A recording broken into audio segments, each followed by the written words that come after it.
When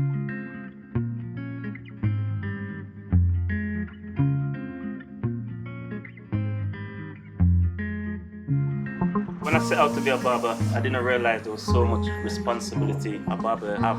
Because once you start getting your clients, they feel the need to come to you about anything that they're going through in their personal life. We barbering, we have the opportunity as well to speak to people. It's not about just the cutting hair.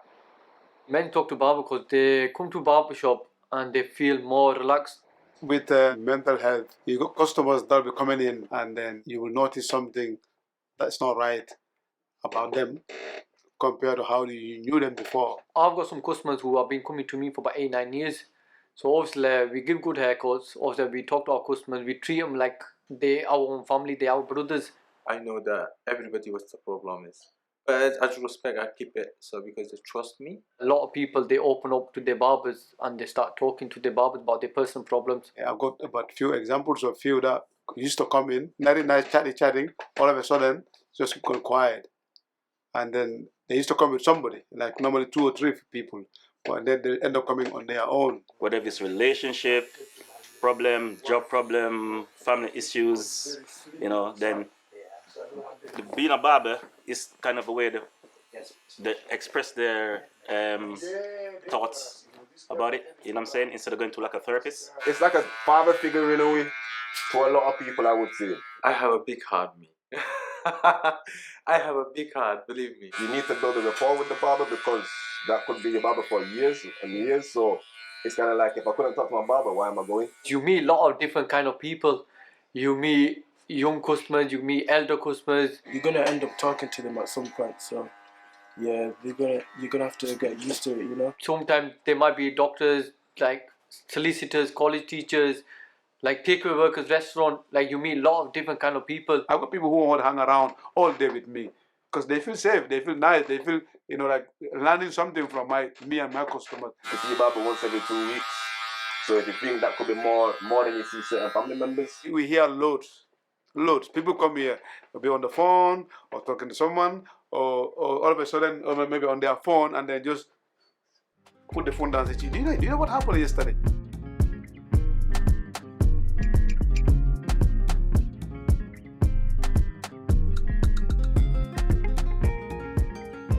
Apparently, you counselor, advisor, therapist. First, you have to be very patient.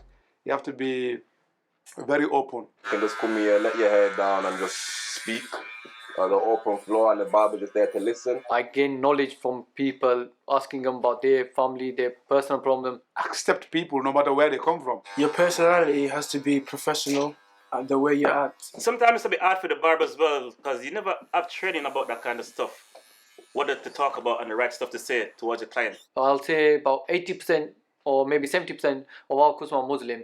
So obviously we know how it is, like our religion teaches us to help each other. For me, it's opportunity, growing up as a barber with especially this young, growing new generation, they're going through a lot of problems. We help them. I'm obviously thankful. I learned from the 2 experienced barbers here. Obviously, the barber that you have, you hope that whatever you say, just stays as a barber and client confidentiality. Which I feel like is the most important part. They come to a barber, have a nice haircut, and have a decent conversation, and that can help them feel better at the end of the day. The reason barbershops can become places where people talk about their mental health is because coming to a barbershop is part of a routine. You build a relationship over time. They are individuals who are maybe not part of your family, not part of your immediate circle, that you can talk to and relate to. And so the barber actually gets to hear all the ups and downs of somebody's life. If something goes wrong and mental health starts to go down for somebody, the barber is probably going to be one of the people that notices that and is in a place to support with it. This may be a part of the work that you've not thought about before, but it can really be a supportive space for clients and customers to talk about how they're doing and if they're struggling.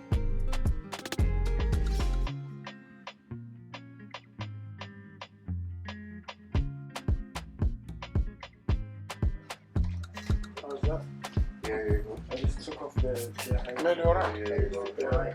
Yeah, no doubt. I face it, so many people who are going through problems, which I try, to talk to them, and some of them, they make it. A lot of people, they won't share the personal problems with their brothers, their family, their wives, their husband, whatever it is. They'll come to the barbershop and they'll share it. Everybody have a stress.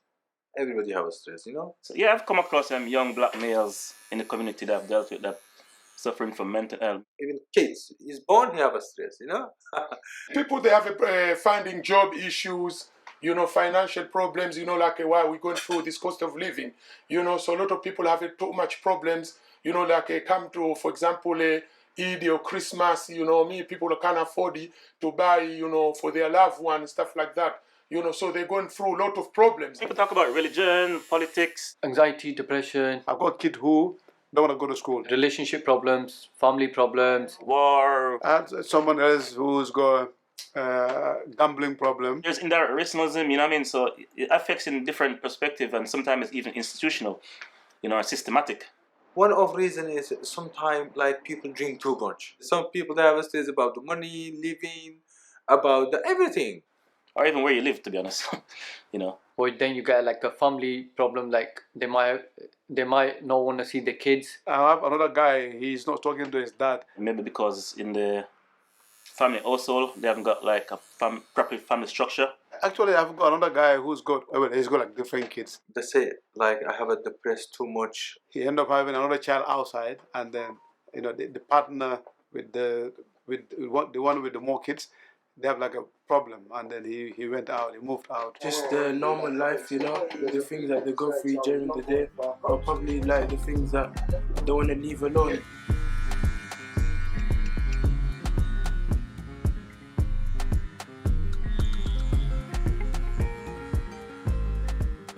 Whenever they come to the barber shop, they'll talk to their barbers, like they'll tell them their personal problem, they'll open up whilst they're getting a haircut. And where I feel barbers fit in the society in regards to mental health, I feel like barbers play a vital part in the community, simply because I feel like it's a place where everyone can relate. When they get fresh haircut and then we talk to them about their personal problems, they come much better. My conversation with my customers is not only about haircut, it's way beyond that.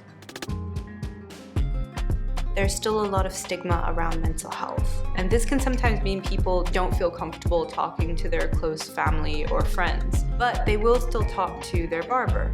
It can be hard to know if somebody needs extra support or if they just want somebody to listen. Have you noticed any recent change in behavior? Has there been a recent change in life?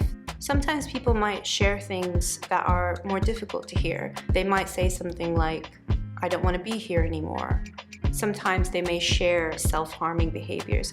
Of course, everyone is different. You may notice something that you think is a sign that somebody is really struggling, but they may actually not be really struggling with it. It's better to just have a relationship with them, build conversations over time, and learn more about them.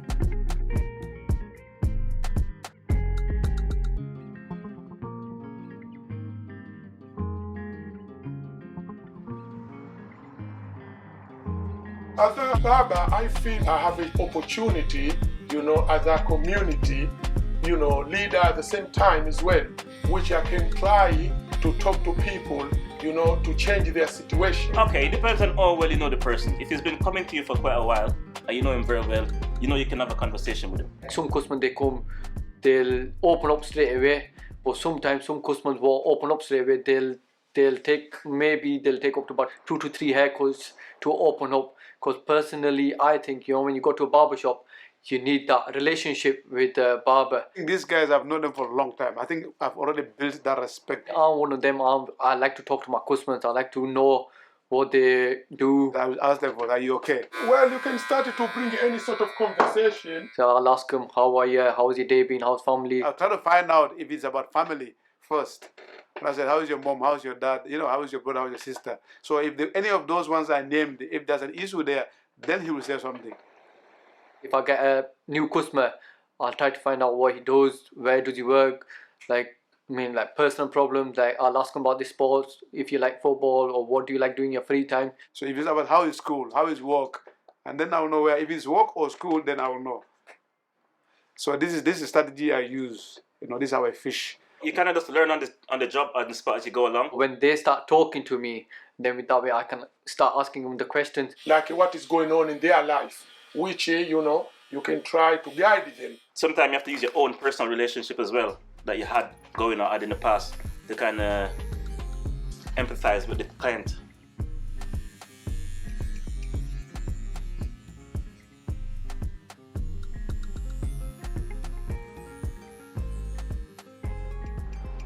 I never know talking to a customer if he does not talk to me first. If a customer's on my chair and he's not talking, then I won't talk to him at all. I'll wait for them to talk to me. Then with that way I can talk to them, and then obviously like, I can find out what's wrong with them. 90 out of 100, they will tell me what's going on. I've never had any of them who refuse to tell me what's going on. They all tell me. The customer, they can make you nervous.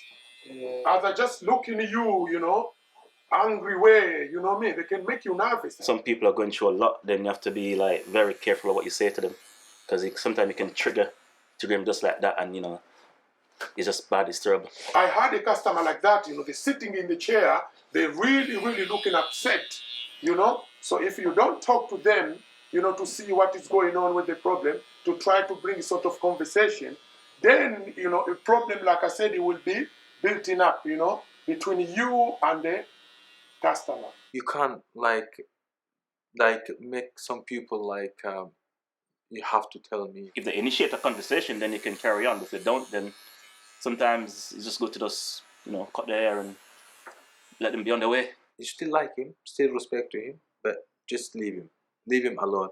It's better for you because you get trouble. So it's very important to try to talk to them. Wherever sort of conversation you bring it, as long as something it will calm him safe down. Even he don't want you to talk. Still, some people like if you do too much, like they say, okay, it's your fault.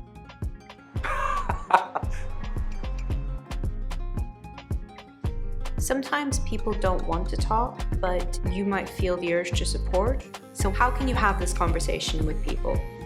Ask specific questions. Use your own life experience to help someone feel better about theirs.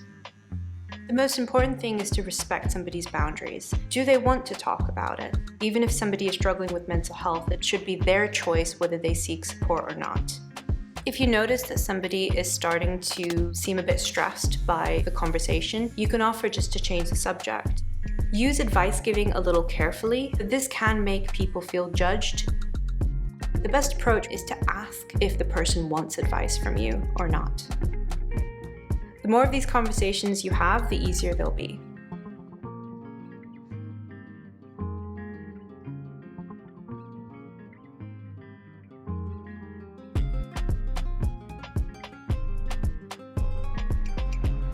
Things that you cannot change, they're beyond you, and it's going to give you a problem tomorrow, just let go. Some customers, they come here, they'll start swearing, they start, throwing things around. Sometimes it can be very difficult really, to, especially someone is coming to shout it for no reason. Some customers, they'll joke around with you, but if you joke with them, they get angry. You try to calm down the situation, to talk to the person, it's like to respect the,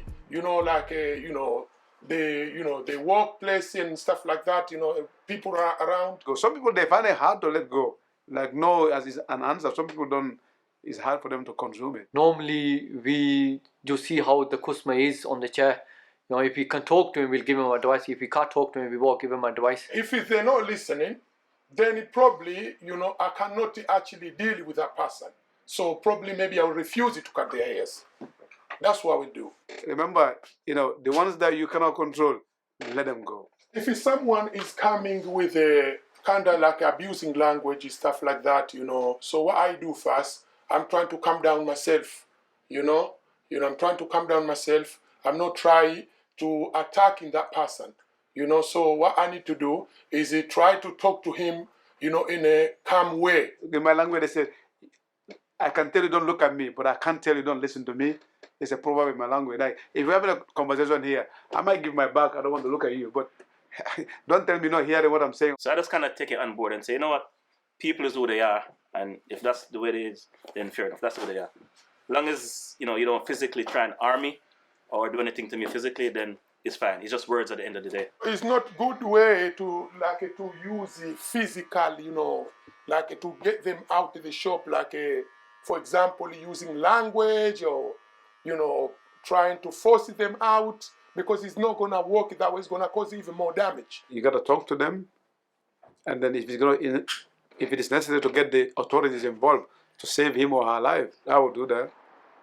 They trust me. They say to me this. I cannot tell people, oh, this guy, or him, or this, or do you know him? So he's trying to do this. No, I never do this. I will tell another customer about so and so said this, or so and so were about to do this. So I'll just keep it between me and the customer on the chair. There is a phrase in my local language that if someone is scrubbing your back for you, you need to do your stomach by yourself. Every time I'm dealing with somebody, that's something that helps me a lot. So you know what? Let me have my boundaries. Let me have my limits.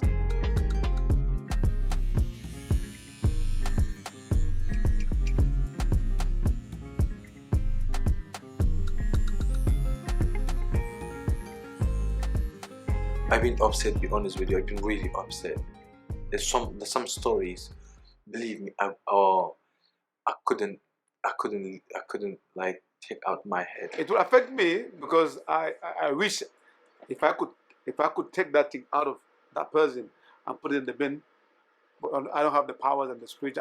I wish I worked for God. Sometimes it might be playing on my mind through the full day. I start reflecting back what someone told me. It's like a serious one. Then I start playing in my mind. Once I go home, go sleep, then it just washes away, and then it starts again next day. Gradually it will fade out, but I will still be thinking about it. But I make sure it doesn't affect my daily work, my family routines and all that. I can't go to inside his problem because his situation, he have to sort it out, not me. Me personally, I've been through a lot in my life, and only certain things would affect me or phase me in a sense. Like, now, there's nothing no one really can say to me that will affect me or phase me in a way where it's going to make me upset. Personally, I wouldn't go talk to a counsellor because I'd rather talk to my own barbers, my own mates who I work with 8 to 9 hours a day, because we got our relationship, so we can talk, we can share our personal things. In order to help, we need to have a plan to look after ourselves too. If somebody is emotional, it's important to keep yourself calm. If they're not willing to listen, have a plan for what you will do. People can be struggling with mental health, but everybody is still responsible for how they behave. So your boundaries are there to communicate how you would like to be treated and the behavior that you expect from others. Think of self-care as a toolbox. One tool can be talking to your colleagues and getting support, or just sharing how you're feeling. Another tool might be things you want to do outside of work, things that can distract you and help you focus on something different. Rest is also a self-care tool, especially mental rest, because it's difficult to support others when we're struggling ourselves. These combined with our boundaries can help us stay safe.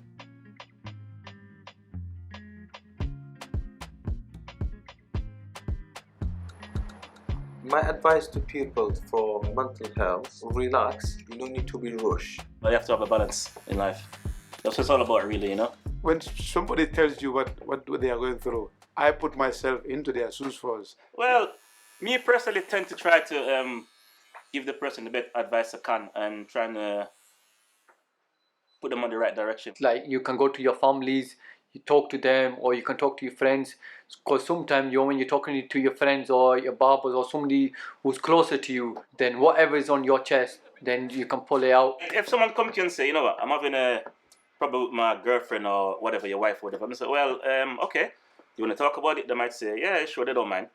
So they start talking about it and see where the problem lies and how you can fix it and what you're doing or what you're not doing, you know what I mean, in that relationship. One thing I'll tell them most is that don't get too worried about something that you can't control. Anything is gone, so never no come back. So it's better to talking about now. I mean, it's easy to say when you're, you know, in a good position, but don't like be on the street doing all sort of crime, carrying knives, doing drugs and all that stuff. But, you know, at the end of the day, people can make their own decision, you know. Because I got families who don't talk. Adult, very big. Aunties and, you know, like nephews and all that. I started talking between them and they become families again. So I would just probably tell them, you know, sometimes it's good to just, you know, either walk away or just move on. I might be annoying, what I mean, but telling you something good for you and your family. So some people, I call it annoying, but they appreciate it. If he's a Muslim customer and if he comes to me, and then I'll say to him, look, just go to mosque, go pray. Maybe that's why God might end up helping you. I was brought up a Christian, right? I read the Bible a lot, so I got lots of my thinking or the way I, go about stuff by that kind of view. I had a customer in bottom industry. He came up to me and he popped out with call, I'm stressed about my wife because she got married and then obviously his wife left him. So I said to him, look, don't worry. God makes plans for everyone. If the person not religious, I don't try to push my religion on them or trying to tell them stuff that, they don't want to hear. I was trying to avoid a violent outcome than trying to pursue it. At the end of the day, violence doesn't solve anything. It just makes things worse.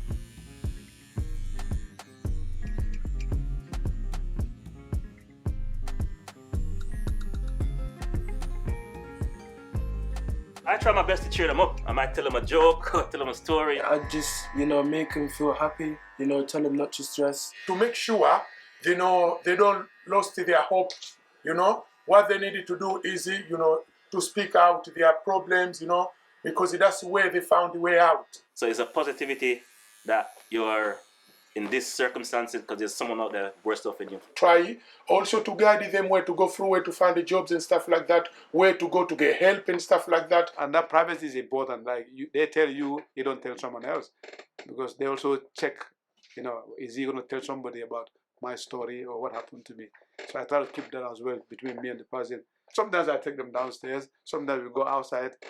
Sometimes on the phone. Yeah, listen carefully, and most importantly, don't judge, their story because it's personal to them. I love to know what's going around people's mind, like their personal problems, like anything. Then at least I've got knowledge in my own head that what I can give to other customers. In my language, they said listening is gold, but hearing is diamond. You learn a lot of things through customers, and a lot of customers learn things through you. I don't feel embarrassed to help people like that. I don't feel tired to do it. It's better to help people. It's good.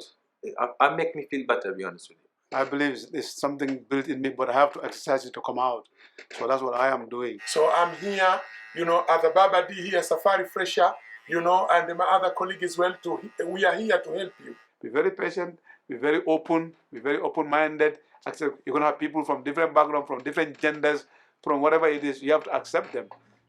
That's my piece of advice I always give them. Believe me, because I came from myself, hard time, and I believe in my dream, and I make my dream. You can do as well. I'm proud and happy. Even if I die, I leave that thing behind where people are going to remember me.